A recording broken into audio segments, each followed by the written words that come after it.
Hello, welcome, and salutations. This is Dangerous Ideas, and I'm Lee Camp. And today I will dig into the latest report that the U.S. is at war with a third of this world, which is staggering even for someone who's not shocked by much. So pretty incredible. And that's coming from the Washington Post. But as I dig into the Washington Post article in a minute, I will also show you the propaganda from the Washington Post as they're revealing these stats that should make everyone's head spin. I'll be covering that. Then we'll get into Israel. This is day 294 of this fun and lighthearted genocide, I believe. For those of you keeping track at home, could be off by a day. We have a leaked UN report on Israel and the number of people that they're obliterating on a daily basis. Also, more an interesting investigation into Kamala Harris and where some of her money is coming from. All of this and more is coming up I'm going to say right now. So please click thumbs up, click share, leave a comment. Even if you got nothing to say, just type gibberish. It's probably good for the algorithm. I don't know if the algorithm dislikes gibberish or not. But anyway, I'm going to start before I'm going to do the sanctions. We're going to talk about the being at war with a third of the world in just a second. But I thought I'd start with something a little fun, which is our national security spokesman, John Kirby, being unable to answer why the United States continues to why the United States has a war criminal come and speak in front of Congress. You know, it's a fun question, right? Thanks, John. Just to take the long view of this, very early in President Biden's presidency, February the 4th, 2021, he spoke at the State Department about his priorities in foreign policy. And he said that one of those priorities was reclaiming our credibility and moral authority. The Prime Minister of Israel. U.S. is about to get our credibility and moral authority back in just a minute. Just give us a second, and we're going to get that back. Is in the judgment of the chief prosecutor of the International Criminal Court, a war criminal. Isn't hosting an alleged war criminal in the Oval Office undermining of credibility and moral authority? No, because we don't consider him. So I'm just going to repeat that because I don't know whether this is loud enough for you guys. But he said the ICC says that Netanyahu is a war criminal, and the ICC has an arrest warrant out for him, and isn't hosting a war criminal in the Oval Office. Of course, you and I know that the Oval Office is built to hold war criminals. That's who sits in that chair every day is war criminals. But that part aside, he's asking whether it hurts the credibility of the United States to have a war criminal being hosted in the Oval Office, not to mention speaking in front of Congress. Undermining of credibility and moral authority. No, because we don't consider him a war criminal. But the International Criminal Court does. We don't agree. And as we've said before, we don't find the ICC's finding to be relevant or appropriate in this case. We don't find him to be a war criminal. He's an ally and a partner and a friend. Well, and of course, what you're running into here is this is a war criminal amongst war criminals. The U.S., this is a U.S.-backed genocide. This is, yes, Netanyahu's a war criminal. So is Biden. So is Trump. So is Obama. So is Blinken. Go down the list. So is Kirby. So for them to ask, one war criminal how he feels about other war criminals, doesn't it look bad to have a war criminal here? He goes, I don't even see war criminals because you're one of them. This is the classic case of the fish can't see the water. Because he's lived in his whole life, One fish says to the other fish, how's the water? And he goes, the what? These are all war criminals. They're all swimming in war criminals. That's all the White House is war criminals. So it's just a hilarious back and forth where he's like, we don't agree with the ICC. Why would he be a war criminal? I mean, he's just committing genocide. He's just obliterating children and women and innocent people on a daily basis. Why is that a war crime? Be a war criminal. He's an ally and a partner and a friend. Well, the chief prosecutor says that Israel does have legitimate war aims, of course, but the way Israel chose to achieve these in Gaza, namely intentionally causing death, starvation, great suffering, and serious injury to body or health of the civilian population, are criminal. Is that a question? Because if it is, I've already answered it. We don't consider him a war criminal. Yeah, is that a question? Just the fact that the question is, is a short list, a very short list of all the ways that this man is a fucking war criminal. And how do you feel about that? That's the question. We don't consider him a war criminal.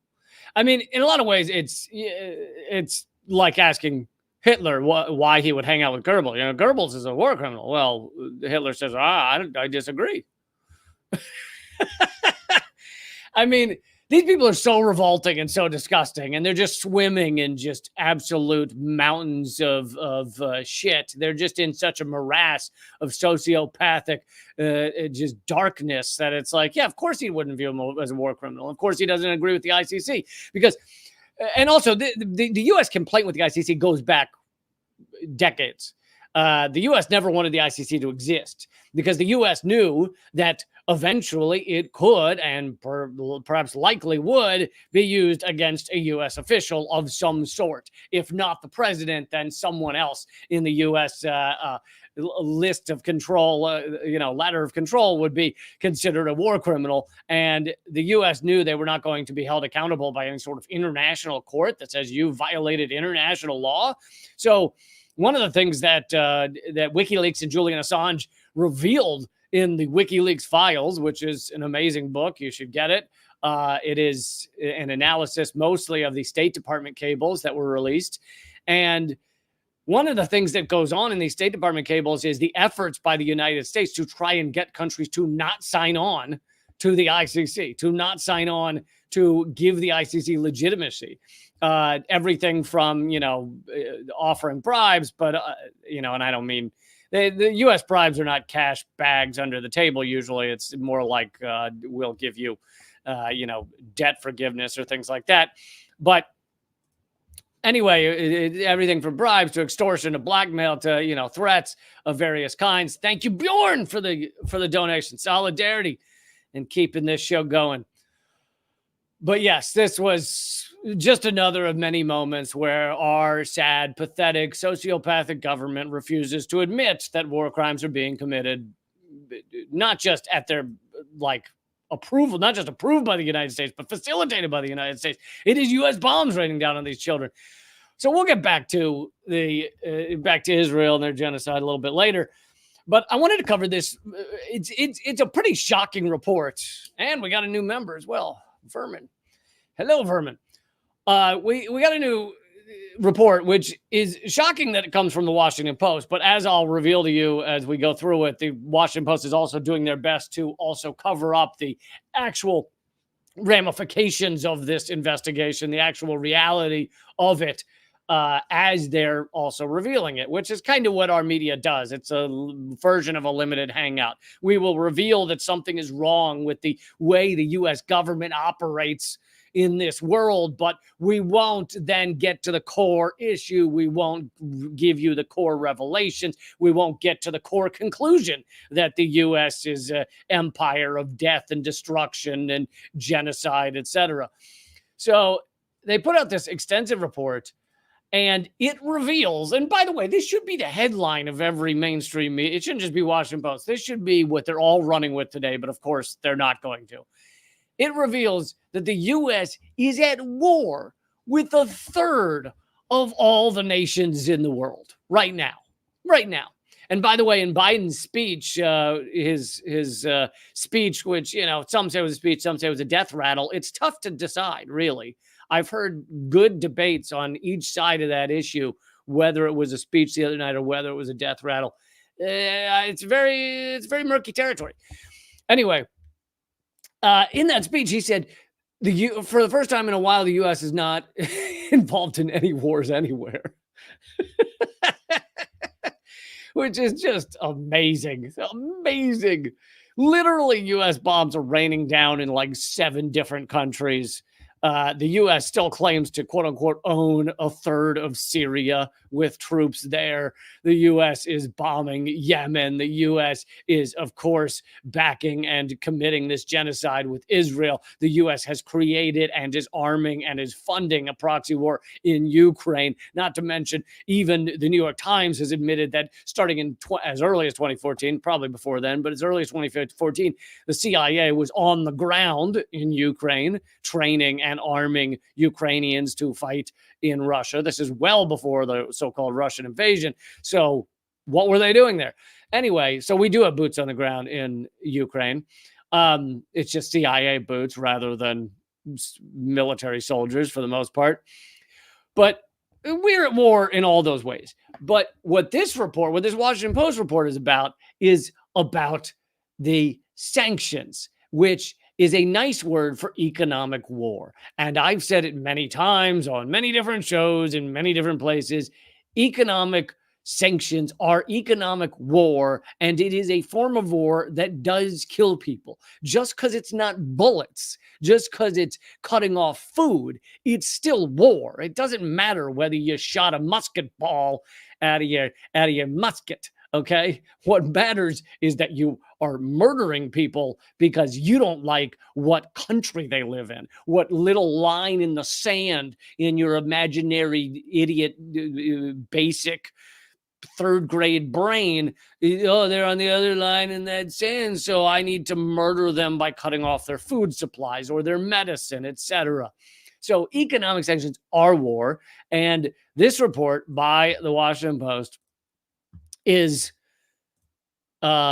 reveals that it reveals that the U.S.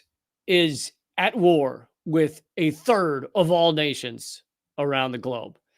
And, and so I'll go through some of what they say. It's a long report, but, and I'll also reveal the way they insert propaganda within this.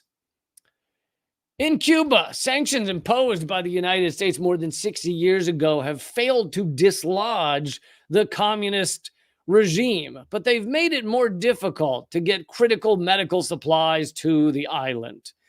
But of course, this little statement doesn't talk about the fact that the U.S., I don't know, but to begin with, to just basic question, why does the U.S. believe that we own Cuba? Why, if Cuba wants to have a communist government, why are they not entitled to have a fucking communist government?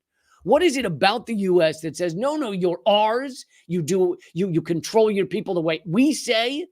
It's pure insanity. Now, of course, the reality, which the Washington Post, thank you, Michael, for the donation. Yes. Now, of course, the Washington Post, what they can't say, what they would never say, is that the real hatred of Cuba has to do with the fact that Cuba rose up. They threw off their U.S. chains, their U.S. hegemony. It was very upsetting to the U.S. titans at the time, the U.S. oligarchy. And so we have hated and tried to destroy them forevermore. Also, the fact that they're communist and the U.S. still thinks they're fighting a war against communism around the world. But yet again, if the U.S. was comfortable in itself and secure and not insecure, then it would just be like, you know what? We're doing capitalism. You do your communist thing, and you do you. We do us, right? Someone who's actually not insecure doesn't have to make fun of someone else's clothes. They just know that their clothes look good, and that's all they need. Someone else dresses you think ridiculous. All right, that's them. But someone who's insecure, now you got to run around going, your clothes look stupid, my clothes are awesome. So that's what the U.S. is. But of course, the Washington Post would also not mention that we tried to kill Fidel Castro hundreds of times, literally hundreds of times in 100 different ways, and fail. I mean, we eventually did get him via this new CIA tactic. It's called old age. It's actually the CIA has been working on it for years and years. What they do is they insert natural causes into your drink. And you don't even know it. You die of natural causes. You don't even know you drank the thing where they slipped the natural causes in. So we got Fidel. We got him in the end. But So this quote here says, Cuba, we just haven't dislodged the communist regime. Why? Why do we need to? Why do we own the country? Why do we have to tell them what to do? Fucking live your life. Let them live theirs.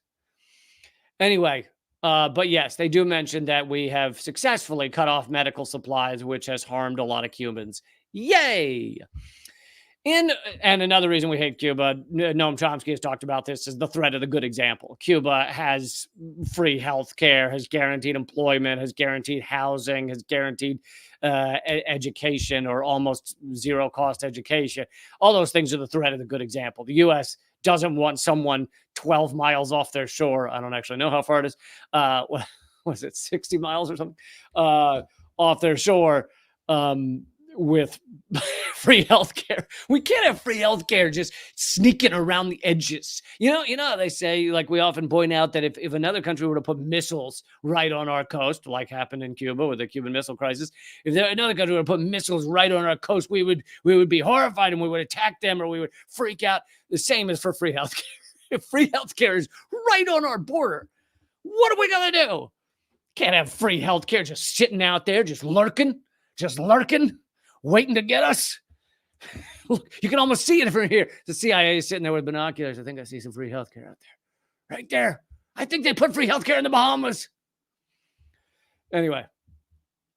In Iran, to continue from this report, in Iran, U.S. sanctions that date to the 1970s have not forced out Tehran's theocratic rulers. Okay, so they make it sound all awful, but the truth is we couped Iran, right? And then they had a revolution in which they undid our coup. And we've never really forgiven that. But of course, the real reason, which Washington Post will never get into, will never mention, is that Iran is one of the biggest countries that is outside the petrodollar. We cannot have oil sold outside the petrodollar, or our dollar will begin to collapse, which it is.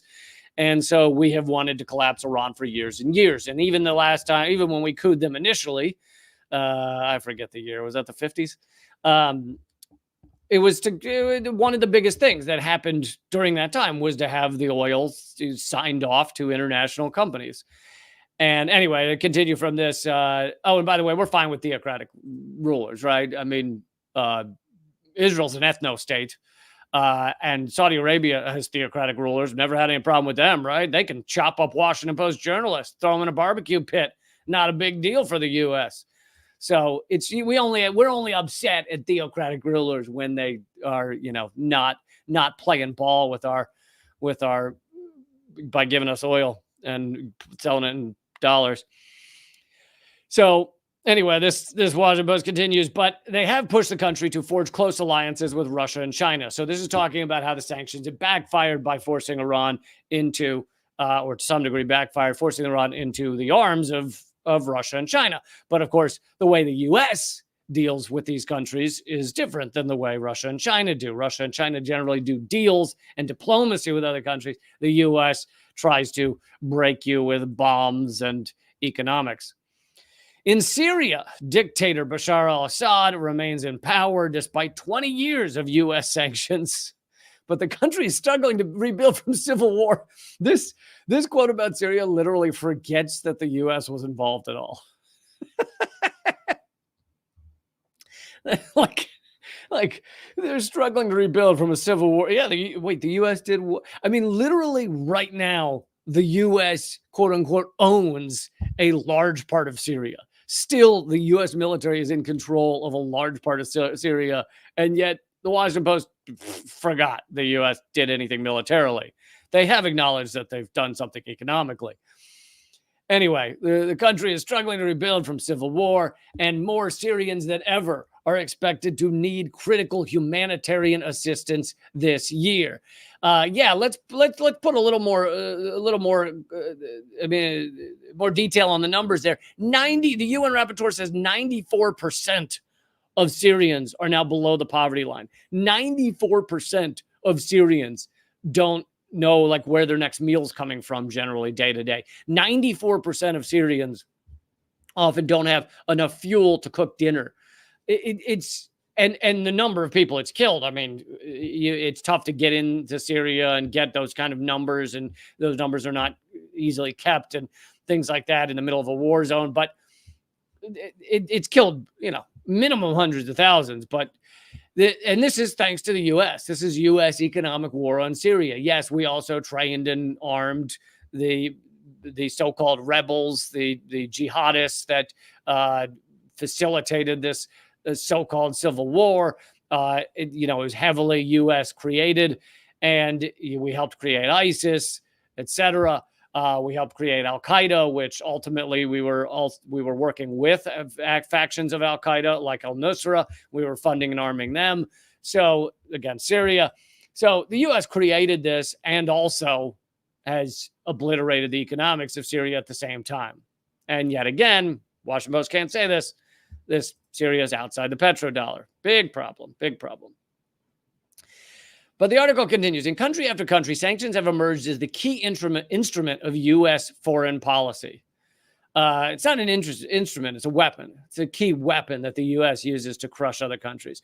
The United States imposes 3 times as many sanctions as any other country or international body, targeting a third of all nations with some kind of financial penalty on people, properties, or organizations. We are at war to either a large degree or to some degree, or to some of these, a lighter degree. We are at war with a third of the world.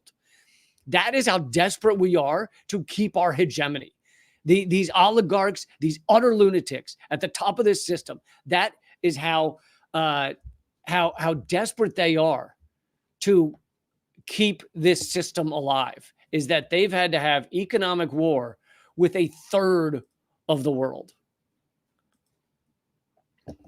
I'll just pause here real quick and say, if anybody wants to support this show, I hope you will join up over at leecamp.net. That'll take you to my locals page. I do special segments for locals all the time. You'll also get my ebook, Dangerous Ideas. You'll also get my comedy special, Laughing All the Way to the Shitstorm, all for free once you join up. So not really free, but thank you, Jamil, for becoming a member on YouTube. So for those of you wondering the difference between becoming a member at leecamp.net locals versus YouTube, the YouTube membership, I think it's $2.90 a month. And the main thing it gets you is it gets you to live streams whenever you want them. It won't get you all these other perks that come with leecamp.net. Now, there's not that much price difference between locals and locals is $6 a month and YouTube's about $3. If you want to join up on both, that's also awesome. But just letting you know what the difference is. Okay, back to this. Washington Post, and I got more. I got other stories coming up in a minute, but this is just like amazing stuff. So Washington Post continues, by cutting their targets off from the Western financial system, sanctions can crush national industries, erase personal fortunes, and upset the balance of political power in troublesome regimes, all without putting a single American soldier in harm's way. Great. We don't have to worry about any of our guys with guns getting hurt. This is very exciting. Thank you, Alex, for the donation. So there's just so, like, in every sentence that the Washington Post writes, there's like 12 things to either debunk or add nuance or something. But troublesome regimes, what do you think troublesome? All of a sudden I sound like Sean Connery. What do you think troublesome regimes means? Troublesome regimes means those that don't allow us to own the world, those that don't allow our hegemony, those that go outside the petrodollar, those that have socialism, those that have the threat of the good idea, those that take their industries, their oil, their minerals, what have you, take their industries and give the profits of those industries back to the, wait for it, people, as opposed to corporations.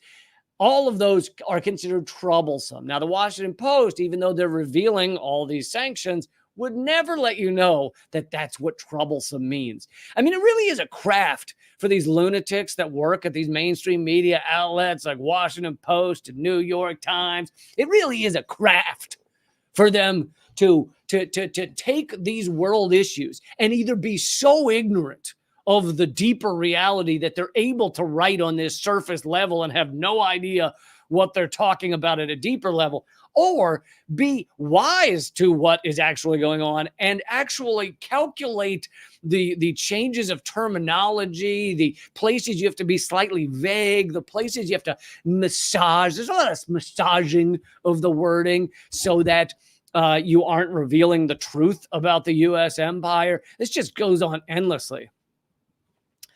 So then here's a graph of just how much economic sanctions have shot up over recent years, U.S. economic sanctions. So as you can see under Bush, there, let's see, sanctioned and unsanctioned. Wait, number of any sanctions and unsanctioned by the Office of Foreign Assets Control. Okay, so I guess the darker bars are ones that were sanctions that were taken off after being put on. Anyway, the brighter red is increase in sanctions, and under Bush it gets a lot higher. Under Obama, they add a lot of sanctions. Under Trump, it then starts to shoot up, and then under Biden, it's like doubled. I mean, it's just crazy. So yet again, when everyone tells you, oh, you know, Trump is a unique threat to the world, and so therefore you got to vote blue, vote blue no matter who, it rhymes. You know, that's the thing. Much like if the glove don't fit, you got to quit. If something rhymes, it's true. Okay. I cannot stress that enough, folks.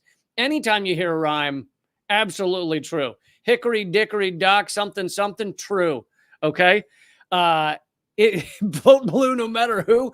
This is yet another issue on just how stupid the vote for Biden, Kamala, whatever, because Trump is a unique threat. No, they're both a unique threat. They're both a unique threat to the world. They're both. Biden has put us on the fucking cusp of nuclear disaster, as did Trump when he assassinated the Iranian general and in other ways. Cusp of nuclear annihilation. Biden's done it in Ukraine, blowing up the Nord Stream pipeline, etc. They're not, one is not uniquely horrific compared to the other, but this is yet another area, economic sanctions, where technically Biden has put more economic war, has created more war between the United States and other countries than even Trump did. And Trump was not going light. Trump was increasing it as well. So these are all, I cannot stress this enough, these are all lunatics, okay? And every time you're told that one is great and the other is the boogeyman, or this vice versa, it's bullshit. It's a theater designed to get you to fall for this crap and to fall back in line. The article continues, sanctions, or even just the threat of them, can be an effective policy tool, you mean a weapon, a way to punish bad behavior. Oh, let's define bad behavior. Is it that they didn't have legitimate elections, like the U.S. likes to say about Venezuela, when in fact Venezuela has more legitimate elections than the United States does? Is that why we have so many sanctions on Venezuela? Or is the real reason we have sanctions on Venezuela that they're a socialist country that gives the oil profits back to the people rather than selling the oil profits to the oligarchs and to the United States, etc.?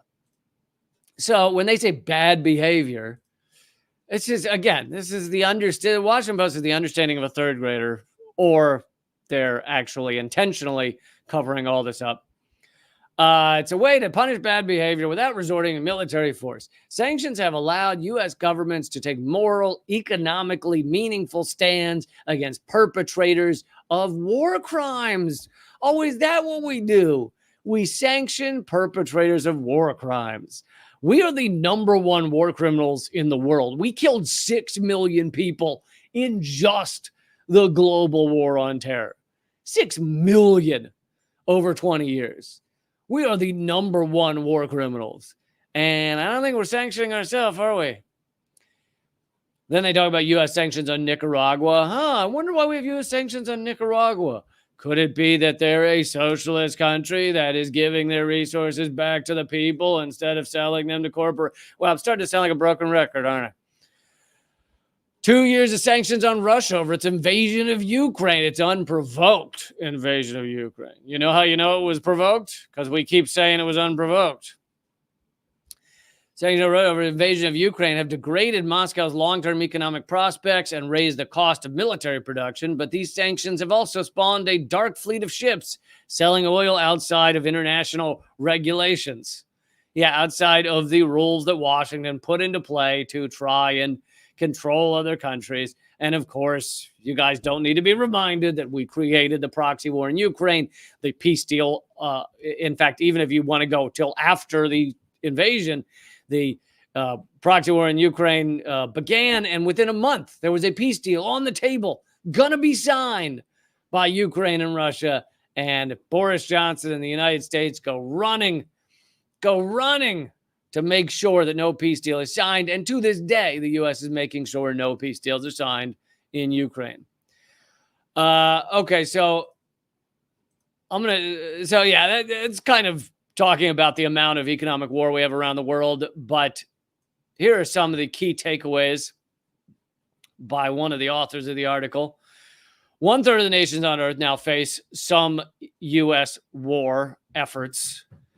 60% of all poor countries are under U.S. sanctions of some kind, or U.S. economic war on them. So, and some of that, it's the chicken or the egg. Some of them we're sanctioning because they're poor nations. Seems like there are some stream problems over on Locals. I'm just going to run over there and give them the link to watch it on another platform. So that they can still watch.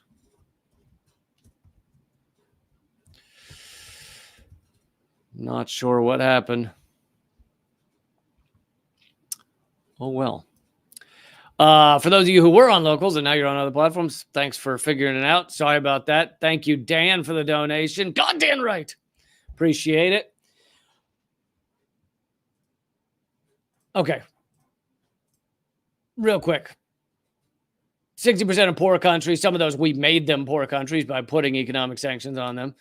Sanctions spawn multi-billion-dollar lobbying and influence industry, enriching former U.S. officials who are hired by foreign countries and oligarchs. Only other countries have oligarchs, right? The U.S. just has legitimate businessmen. We don't have oligarchs in our country.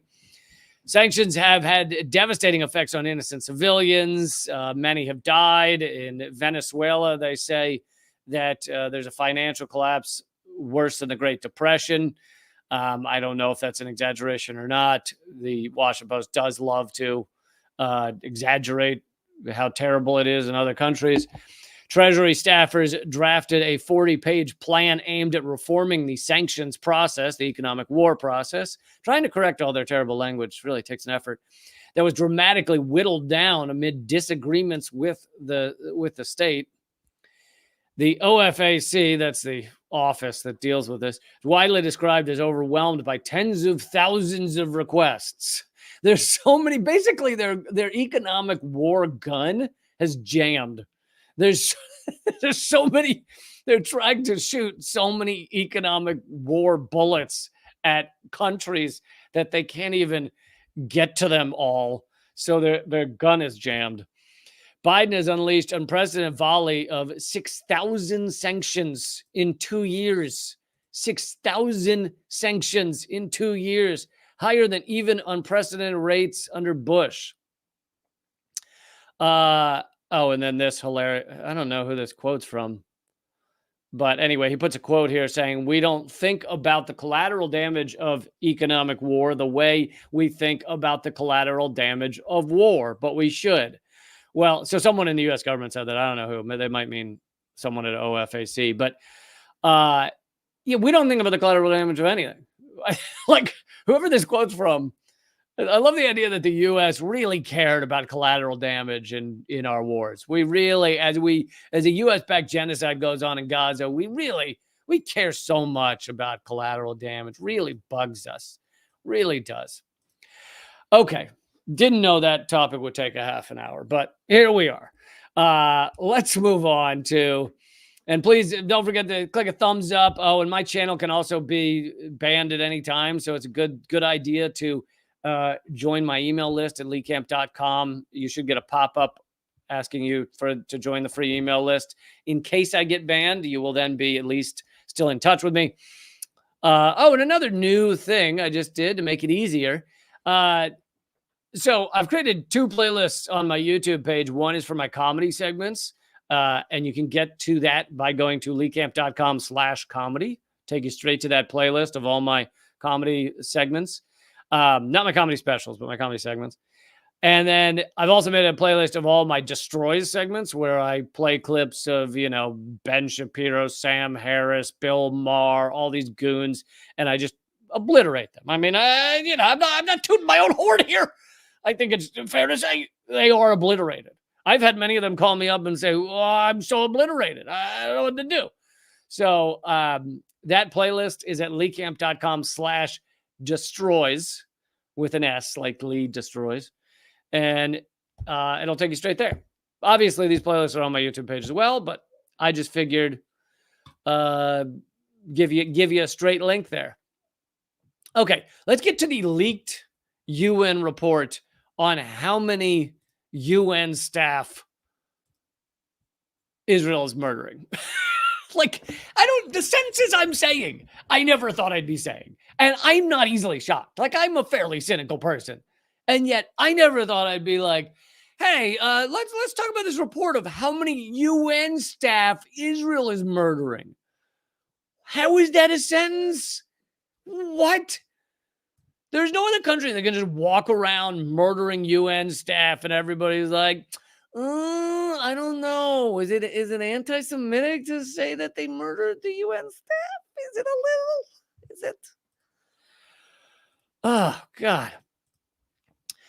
A leaked UN report is the Israeli war has killed 366 UN staff and family members.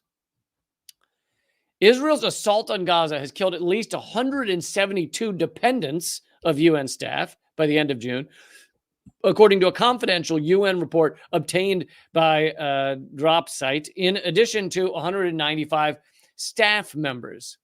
158 dependents of staff for UNRWA, or the UN Relief and Works Agency for Palestine Refugees, have been killed. So when you add all that up, 366 staff and family members. Sorry, I was noticing Carol's question. If you join up at leecamp.net, will you get the YouTube live videos? Yeah, so weirdly, we're having some problem with locals today, which is it's not common. It does happen sometimes, but just about every day, I'd say 99% of the time, these live streams are also going live on locals, which is leecamp.net. So yes, you get them. But not only do you get the live streams, I then often do an extra segment that is just for those people at locals, which is leecamp.net. And you get that as well. So you actually get a longer live stream often. Thank you, Carol, for asking.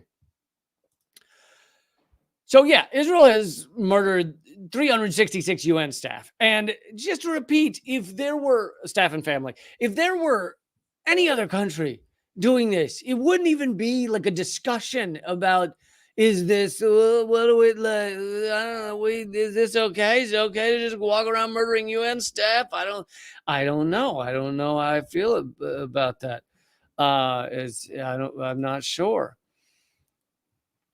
And here is, I'm just going to read the quote rather than play the clip, but this is a Jewish, I think Jewish American doctor who went over to Gaza to help as a doctor. And when he came back, he said, all of the disasters I've seen combined, 40 mission trips I've been on, 30 years, ground zero, earthquakes, all of that combined doesn't equal the level of carnage I saw against civilians in just my first week in Gaza. The reporter then asked, is it mostly Children, the doctor said, almost exclusively. I'm going to go through that again. This guy has been a doctor in disasters. He's shown up at disasters around the world. He's been on 40 mission trips. He's been doing this for 30 years. He's gone to earthquakes. He was at Ground Zero on 9/11. All of that combined, he said, doesn't equal the level of carnage he saw in 1 week in Gaza on civilians. And then he was asked whether it was mostly children, and he said almost exclusively children. And anyone needs a reminder of the 40,000, and we'll ignore the death by famine, death by starvation, death by disease, 160,000 for a second. Of the 40,000 that Israel has killed since October 7th, 70% have been women and children. And the reason, sometimes people say women and children, and then people go, well, why are you separating women out as a separate thing? Why not men? Well, because in this case, it actually matters to say women and children, because women are absolutely, like, it can't even be argued. They're absolutely not militants. So when you say women and children, you're saying, not even a doubt, non-militants. Now, with the men, most of them that have been killed, that other 30%, most of them that have been killed are innocent civilians. There are some that are Hamas militants, and you're welcome to get into a debate as to whether Hamas militants are legit targets or not, as Israel commits this genocide. But the reason you say women and children is because it is clear that all women and children are not militants. So it's just this level of carnage, honestly, it's unprecedented in recent decades in terms of percentages. I don't mean, there may be other areas where this many have been murdered, but in terms of percentage of children, like in modern warfare, the averages are somewhere between 4 and 8% children killed in modern warfare. In Gaza, it's 43, 45%. It's just... And they've been doing this for 9 months. 9 months of genocide, 294 days of genocide. And, I don't want to say the world's not standing up, because many around the world have been standing up in so many ways and have been fighting back in so many ways. But obviously, it's the only way this is going to stop is going to be governments. And so it's going to take, Arab governments. It's going to take obviously the U.S. government, but we can see that the U.S. government ain't doing shit. They're giving standing applause to butchers, to the leader of this massacre. Here's another just small update. Israel says it killed 500 people in Lebanon in the past 9 months. So it's not just Gaza where Israel's murdering people. They've killed 500 people in Lebanon. Of course, they claim they're all Hezbollah, but they're not all Hezbollah. They're bombing areas that are not just Hezbollah. There are reports, I covered them yesterday. There are reports that Israel has gotten the go-ahead, that Netanyahu got the go-ahead while he was in the United States for a war with Lebanon, for a full-on war with Lebanon. And there are reports that the U.S. military is Israeli military is in preparation for that war with Lebanon.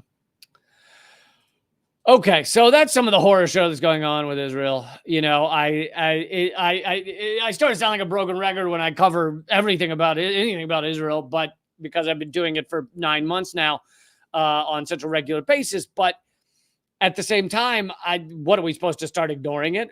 I mean, that's what they want, is for this to be normalized. They want for us to go, oh, just another 100 people killed in Gaza. Oh, just another refugee camp bombed. Oh, just another child gunned down by snipers who knew they were aiming at a child. And you can't. You just have to fight that fairly normal human response to be desensitized over this much time, over this much reporting of destruction and death. We've evolved to have this ability to become desensitized because it allows us to exist. If you're locked in a basement, then it's truly horrific for the first several weeks. And then sadly, now I'm not saying you aren't miserable, but I'm saying sadly, you stop viewing it as some new thing that's happened to you. There's some level of desensitization, and it's part of our survival technique. But on topics like this, where it's genocide day in and day out, we have to keep talking about it. We have to keep covering it. And you know, I know you guys are continue to post about it and share about it and talk about it. And it just gets tough, but we have to. Okay, but I want to move on now that we did talk about it. Move on now to one of the billionaires funding Kamala Harris. And in case I need to throw this in there, I don't think you guys need to hear this from me, but whenever I criticize Kamala Harris or criticize Biden or talk about how horrific Biden is on economic war, it don't mean Trump is good. It don't mean the Republicans are good. The reason I feel more need to spend more time on Biden and Kamala and the Democrats, one, they're the ones in power at the moment, meaning the presidency, and two, I grew up where we viewed, most people in my circle viewed liberalism as right. Voting for Democrats was voting for the good guys, was voting for the people that cared about workers, cared about people of color, cared about those who were downtrodden, those who were having a tough time, those who are persecuted by this system. Those who care were the Democrats. And so to me, I need to keep covering this because it reveals the truth of this two-party, actually one-party system.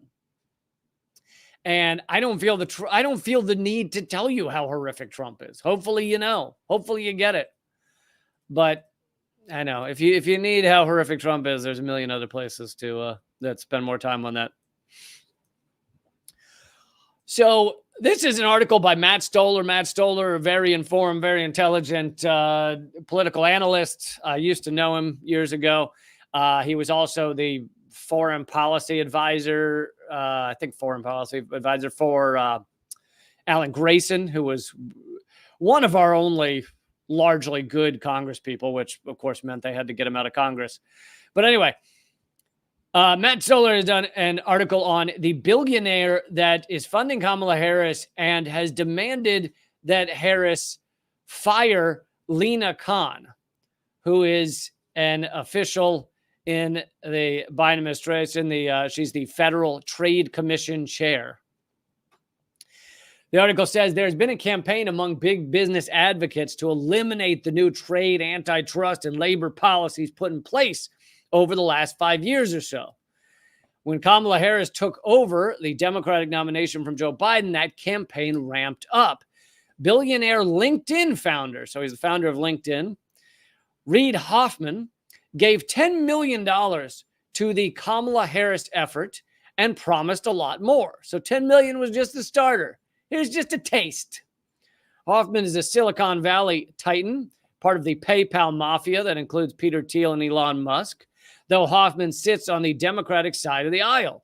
This morning, Hoffman went on CNN and issued demands. Harris must end Biden's tariff and antitrust regimes, he said, and fire Federal Trade Commission Chair Lina Khan. And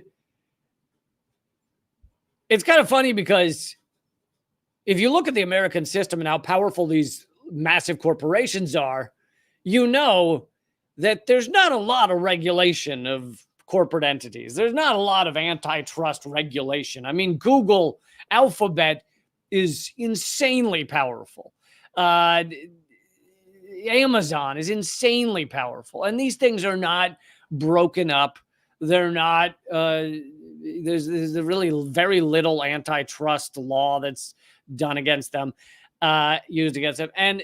And so Lina Khan may, I haven't studied her. I've heard other people say she's pretty good. But let's say that she is pretty good. She's a Band-Aid, right? A Band-Aid on a broken system. A Band-Aid, I'm putting the link in the comment section because someone asked for it, to a link to this article. She's a Band-Aid. And so this is the ruling elite, the oligarchs, a billionaire demanding to take this Band-Aid off the gaping wound, pus-riddled, maggot-filled, just disgusting, rotting system. He's like, see that little Band-Aid in the crate? It's tough to see. It's like one of those little finger Band-Aids. It's like, it's got little cartoon characters. What is that, Flintstones? Just remove that. And everybody's like, dude, there's a massive gaping wound here with just blood spraying out of it like Old Faithful. And you're just like, no, but there's a little Band-Aid. It's in the corner that you can't see it. I know, next to the broken bone. And he's like, get rid of that Band-Aid. I don't want any Band-Aid. That's what he's doing. To continue from the article, it's pretty stunning for an oligarch like Hoffman with a net worth of a couple $2 billion to publicly make such a demand. Publicly on CNN saying that basically Kamala Harris needs to get rid of these antitrust efforts, get rid of Lina Khan. So why is he doing it? Why is he saying it publicly? Why not behind closed doors? Hoffman is on the board of Microsoft. The picture gets bigger, which is right now being sued and investigated by the FTC. It's a pretty good gig if you get to fire the law enforcer investigating your own misdeeds. He's on the board of Microsoft. Microsoft is being investigated. Fire the person doing the investigation. Done and done. Donate $10 million to Kamala and tell her to fire the person investigating you. It's funny. This reminds me of some similar corruption. What was it? Oh, yeah. Joe Biden, when he was vice president, admitting live on camera, on stage, that he demanded Ukraine fire the prosecutor that was looking into Burisma, the oil company that his son sat on the board of, and they had to fire that prosecutor or else Ukraine wasn't going to get billions of dollars of debt forgiveness or aid or whatever. And he said this proudly. And then they fired the prosecutor. And his son got to continue his corruption.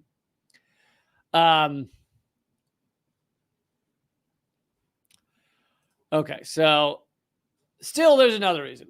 Hoffman is a sophisticated operator who wants to be a kingmaker in politics because we have an oligarchy. These assholes decide pretty much everything about our system.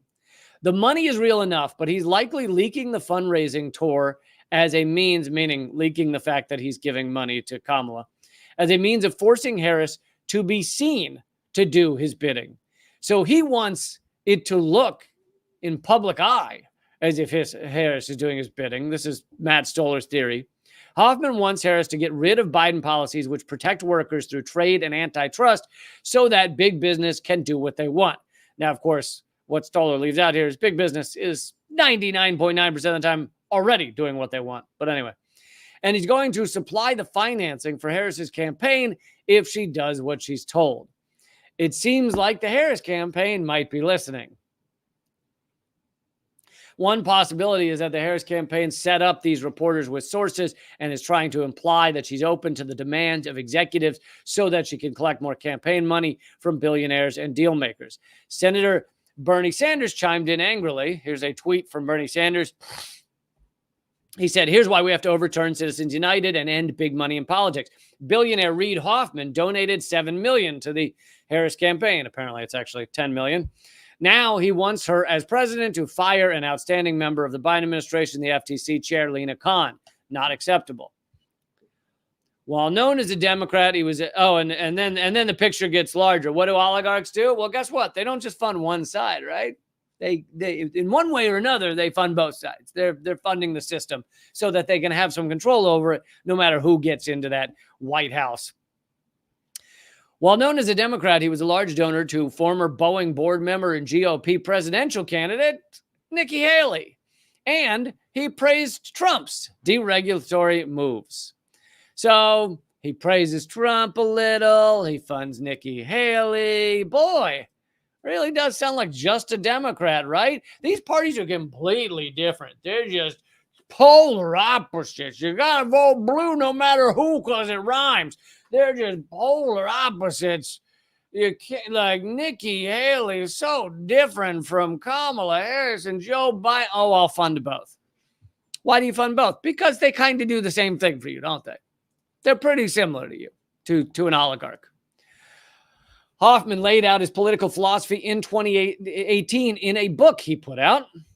Hoffman analyzed the rise of companies like Uber, Google, Microsoft, Airbnb, Amazon, Apple, and so forth. So the most disgusting, rapacious, monopolistic, criminal companies that we have in this country, he analyzed why they were so awesome. Gee, why are they so awesome? Tell me. And he argued that monopolization through cheap capital, meaning money handed to you, and law breaking is socially beneficial. So many of you may know, I don't know the details on each of these companies and their rise, but I do know some of them. Microsoft, some of it was stolen from other creations. Uber, they did a pretty good show on Netflix about the rise of Uber, and Uber basically got these billionaire investors to give them tons of money and then went around and broke every law in every state about what you were allowed to do with car services. Now, you're welcome to argue whether you like those regulations or laws on car service. Fine, have that argument. But if a company just gets a bunch of money, gets $1 billion, runs into every city and just destroys all their laws, well, then what were the laws for in the first place? Now, you can have that debate as well, but it's funny that these big companies are allowed to destroy laws whenever they see fit so that it allows them to enrich themselves and destroy the competition. That's fine to break that law. But if an average citizen like you or me break a law, if we're loitering somewhere, if we're sitting on a bench we're not supposed to be, hell, Supreme Court just ruled that you're not allowed to sleep anywhere. So it's like we break those laws. Guess what? You can't just run roughshod over laws, whereas these companies, billions of dollars, they can. And they can fight them in court, and they can usually win. And then even if they win, what's the cost? Sometimes it's a parking ticket for them. So Hoffman analyzed the rise of all these companies and argued that monopolization through cheap capital and law breaking is socially beneficial. I love an oligarch putting out a book saying, we should be able to break laws. Like the rich should be able to break laws, which is, here's another reason it's amazing, is most of our laws were created by the rich. The rich. It was created by the rich to begin with. I mean, they might be witches, but created by the rich to begin with. That's why these laws are set up for a system for them to gain monopolies, for them to game the system, for them to enrich themselves and barely pay taxes. It's set up that way to begin with. So the idea that like these slight regulations are just too much, and they just like, even that's too much, and they have to destroy those is it's just incredible. Anyway, so he's arguing it's positive for the rich to destroy, to ignore regulations and break laws, of course. And then he continues that such firms, Google, Uber, Microsoft, Amazon, etc., Airbnb, of course, is another big example, right, where they just broke all the laws on housing and things like that. And now some cities are fighting back, but the articles I've read said basically you can't put the genie back in the bottle. It's already like the Airbnb model already is, just too successful. But so even cities fighting back are not succeeding. I don't know. But anyway, such firms should be admired for their mergers and acquisitions strategy, having lots of money and buying up their opponents, and often just many of them will buy their opponents and basically shred them, junk them, it's just to get rid of their competition. So it's not just mergers. I mean, yeah, there are a lot of mergers where they keep the competition that they now own up and running. But a lot of times they'll buy up the competition, basically steal what they can, maybe some software, some data, but it's just gone. Like Amazon bought up many of their competitors, and it's not like those sites are still bustling. They just forward you to Amazon. So it's a lot about eating your competitors and just shitting them out into a pile of stinking turd.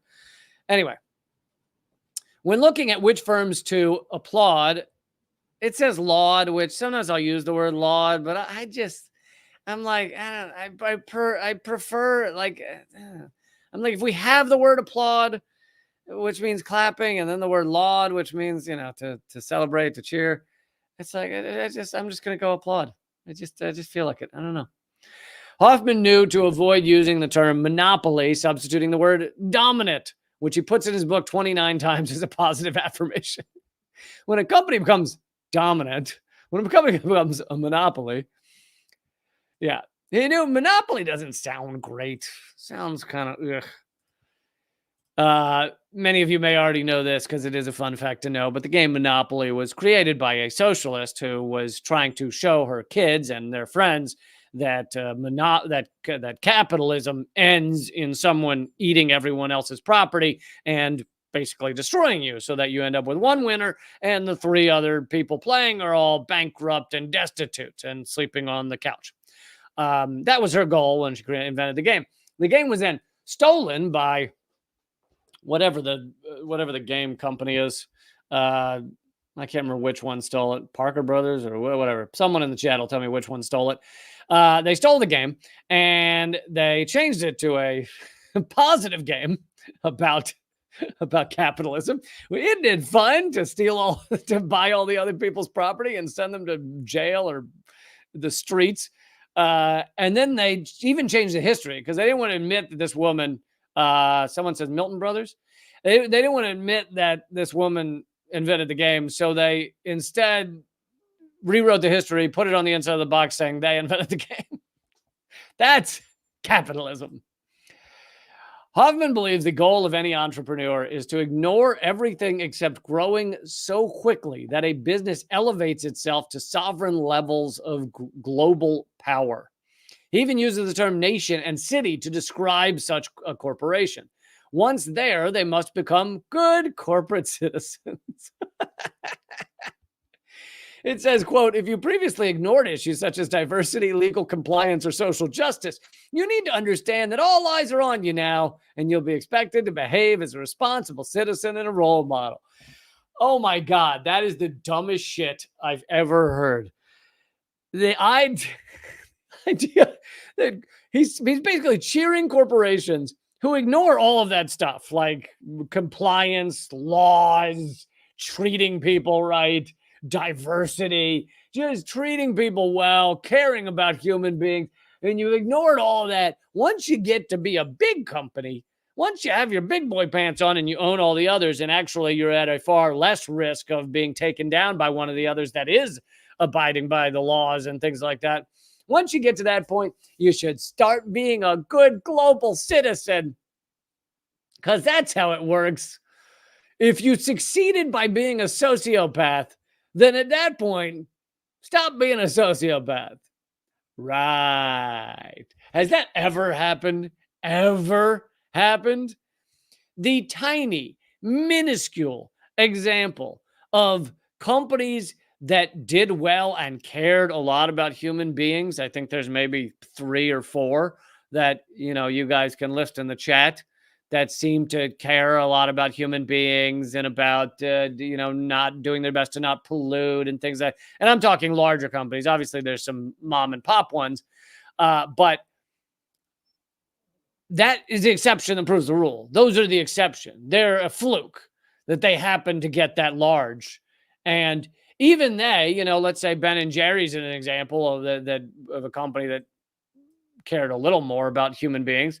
They ultimately sold to Unilever, and now Unilever is an egregious, disgusting company that owns Ben and Jerry's. So it's like laughable that this lunatic says, good idea to run roughshod over everyone, destroy human beings along the way, ignore laws, and then once you do it, then start treating people right. Then start doing a good job. This bullshit. This utter bullshit. Okay, let me do one more story, and then I'm going to wrap up here. But thank you, all of you joining. Again, if you want to check out, if we finish here, you want to check out those playlists of my comedy segments. Some of them started off as exclusive comedy segments that not everyone saw, so many of you might not have seen them. And and my Lee Camp Destroys segments. The way to get to those is leecamp.com/comedy or leecamp.com/destroys. And that will take you to the YouTube playlist. Also, make sure you subscribe to my YouTube. And I always recommend, because my channels have been banned before, they could be banned at any time, I recommend you subscribe to multiple channels. So I think you should totally, if you give a shit about what I do, subscribe to youtube.com/moment of clarity, and also subscribe to rumble.com/Lee Camp. So if the YouTube gets banned, you'll still be a subscriber on Rumble. So I hope you'll do that. Okay, this is a pretty crazy story and should honestly be a bigger story. But even the New York Times is reporting this. A mysterious plot, their headline is, a mysterious plot prompts a rare call from Russia to the Pentagon. Now, that doesn't sound like that big a deal, but it's basically saying that Ukraine was planning such an egregious terror attack that Russia got wind of, and they know that Ukraine has to get approval from the United States. So they called the United States to say, this is like disgusting what's being planned. You got to assume that in order for this to go down, in order for these phone calls to happen, it must have been an attack on a lot of innocent civilians. And, you know, to give you an example, many believe that the concert, the mass killing at that concert that killed 260 some, I think, I don't remember the exact number, of innocent people. These are concert goers. These are not soldiers. These are not people running around with guns.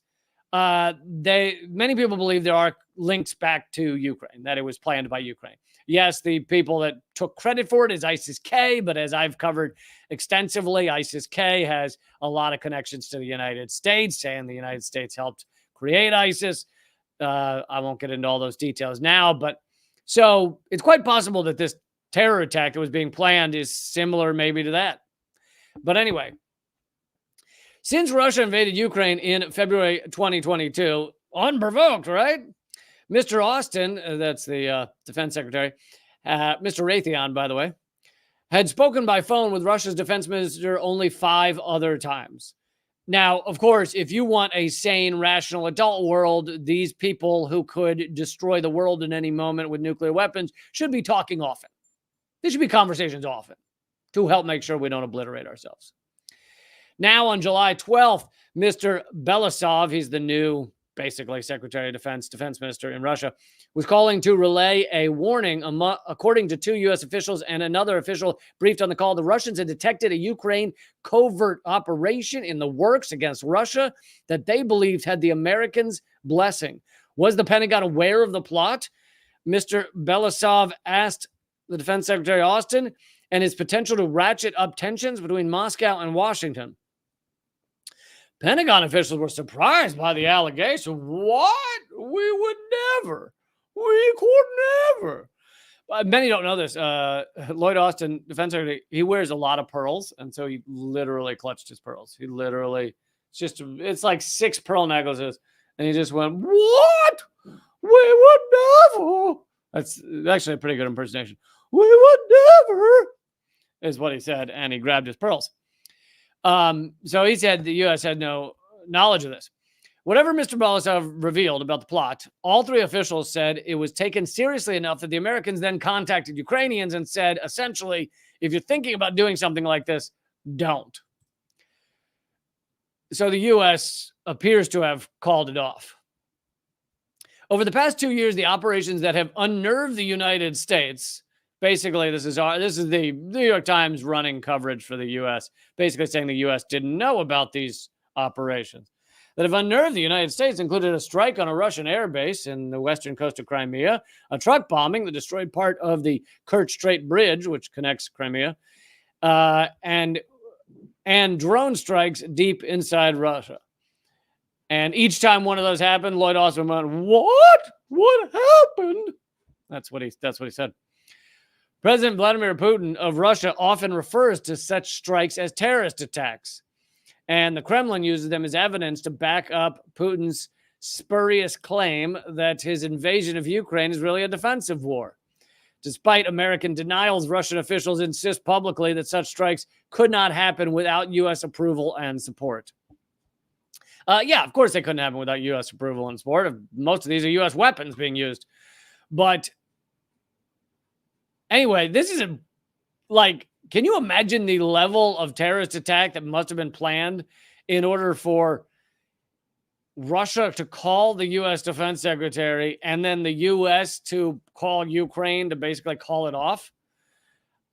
I mean, it must have been horrific. And also, this gives a lot of credence to the idea, just what they're admitting to, just the stuff they admitted to in this New York Times, not the stuff I've added, but the stuff they're admitting to, gives a lot of credence to the idea that the concert massacre was, or music hall massacre, was Ukraine linked, because clearly Ukraine is planning and trying to do various terror attacks. And so it seems even more possible that they were linked to the terror attack that killed 200 some innocent people at that concert.